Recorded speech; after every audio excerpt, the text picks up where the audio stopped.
Guantanamo بے میں قید رہنے والے پاکستانی نیاد برطانوی معظم بیگ نے اوسلو میں عافیہ کانفرنس میں شرکت کی۔ اس موقع پر ان کا کہنا تھا کہ ڈاکٹر عافیہ صدیقی پر دہشت گردی کا کوئی مقدمہ نہ ہونے پر بھی 86 سال سزا دینا قانون و انصاف کا قتل ہے۔ ان کی رہائی کے لیے ہر فورم پر آواز اٹھائیں گے۔ کانفرنس کا احوال بتا رہے ہیں ناروے سے ہمارے رپورٹر عقیل قادر۔ گوانتانامو بے میں قید رہنے والے پاکستانی نیاد برطانوی معظم بیگ نے اوسلو میں عافیہ کانفرنس سے خطاب کرتے ہوئے کہا کہ بگرام ایئر بیس پر قید کے دوران ایک خاتون قیدی کی آوازیں اکثر سنائی دیتی تھی جو تشدد کے باعث بلند آواز میں چیختی تھی۔ بعد ازاں تحقیق کرنے پر معلوم ہوا کہ وہ قیدی خاتون ڈاکٹر عافیہ صدیقی تھی۔ انہوں نے کہا کہ 2003 میں عافیہ صدیقی کو کراچی سے اغوا کر کے افغانستان پہنچایا گیا اور پھر اس کو امریکہ کے حوالے کیا گیا۔ انہوں نے کہا کہ امریکی عدالت نے 2010 میں عافیہ صدیقی کو 86 سال کی سزا سنائی، جبکہ ان پر آج کے دن تک دہشت گردی کا کوئی الزام نہیں بلکہ اقدام قتل کا الزام ہے۔ انہوں نے کہا کہ امریکہ نے جن لوگوں کو دہشت گرد قرار دیا تھا وہ بھی اپنی سزائیں کاٹ کر اپنی فیملیز کے ساتھ رہ رہے ہیں، مگر عافیہ صدیقی کے ساتھ غیر انسانی سلوک سمجھ سے بالا تر ہے۔ عافیہ کانفرنس کا انعقاد جسٹس فار عافیہ ناروے نے کیا، جس میں کثیر تعداد میں نوجوانوں نے شرکت کی۔ کانفرنس کا آغاز عبداللہ طیب نے تلاوت قرآن مجید سے کیا اور نقابت کے فرائض عرفہ قریشی نے آسن انداز میں سر انجام دیے۔ معظم بیگ اور زوہا فاطمہ طیب نے دنیا نیوز سے گفتگو کرتے ہوئے اپنے خیالات کا اظہار کیا۔ میں گوانتانامو میں 3 سال قیدی رہا تھا۔ میں یہ شناخت برطانیہ کی ہے۔ آج میں اوسلو میں ہوں۔ عافیہ صدیقی کے بارے میں کیمپین کر رہے ہیں۔ اس کا کیس بہت امپورٹنٹ ہے ہمارے لیے، کیونکہ اگر آپ دیکھیں یہ جو وار آن ٹیرر جو 21 سال سے چل رہا ہے، اس میں سے طالبان کے جو ٹاپ لیڈرز ہیں نکل چکے ہیں۔ اس میں سے تقریباً 700 جو قیدی گوانتانامو میں تھے وہ بھی نکل چکے ہیں۔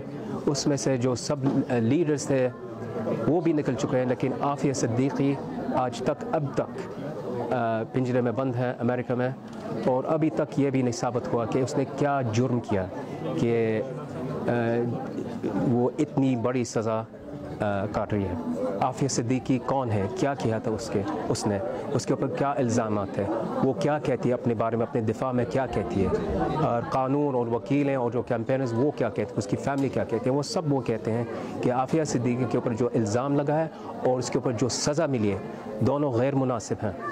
اور جو ہم یہاں کر سکتے ہیں، جو بھی حقوق الانسان اور قانون اور جو ہیومن رائٹس کے لیے کیمپین کرتا ہے، اور ناروے بہت دنیا میں آگے ہے with regards to human rights, تو یہاں کے لوگ کم سے کم یہ کہہ سکتے ہیں کہ Aafia Siddiqui should not be in prison serving an 86-year sentence for a crime that was not established۔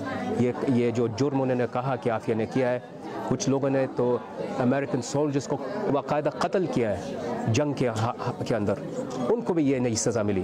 تو وہ کیسے ہو سکتا ہے کہ عافیہ صدیقی کو جو کہتے ہیں کہ اس نے کوشش کی کسی گن کو پکڑنے کے لیے اور پھر شوٹ کرنا چاہ رہی تھی کسی امریکن سولجر کو، یہ بات جو ہے نا بالکل ہم نہیں مان سکتے، کیونکہ میں جو قیدی تھا امریکنز کے ساتھ، میں نے کبھی ایک موقع بھی نہیں ملا، نہ کسی قیدی کو 21 سال میں کبھی موقع ملا کہ وہ امریکن کے کوئی ہتھیار لے سکیں۔ تو عافیہ صدیقی چھوٹی سی عورت وہ کیسے لے سکی امریکنز کا ہتھیار؟ کا جو کیس ہے وہ صرف ایک فرد کا کیس نہیں ہے، ان کے پیچھے ہزاروں ایسی کہانیاں ہیں جو ابھی تک سامنے نہیں آئیں، اور ان کی جو کہانی ہے ناانصافی ساتھ کی گئی ہے اور جو مظالم ان پہ ڈھائے گئے ہیں، تو ان کے خلاف آواز اٹھانا اور ان کے حق میں آواز اٹھانا وہ مجھے لگتا ہے کہ ہمارا فرض ہے۔ اور مسلمان ہونے کے ناطے سے جیسے آج تلاوت میں بھی کہا گیا، اللہ تعالیٰ کا فرمان ہے کہ جہاں بھی تم ظلم دیکھو تم اس کے خلاف آواز اٹھاؤ، چاہے وہ تمہارے اپنے ہوں، چاہے وہ تمہارے مطلب کوئی ہو دشمن ہو یا اپنے ہوں، لیکن حق کے لیے آواز اٹھاؤ۔ تو اس لیے مجھے لگتا ہے کہ ہم ہر مسلمان پہ فرض ہے کہ ہم ڈاکٹر عافیہ کے لیے آواز اٹھائیں، اور جوانوں کے لیے خاص طور پہ، کیونکہ یہ ایک ایسی کہانی ہے جو 2001 چلتی آ رہی ہے جہاں مسلمانوں کو چن چن کے مارا گیا ہے، تو ان کے لیے آواز اٹھانا بہت ضروری ہے۔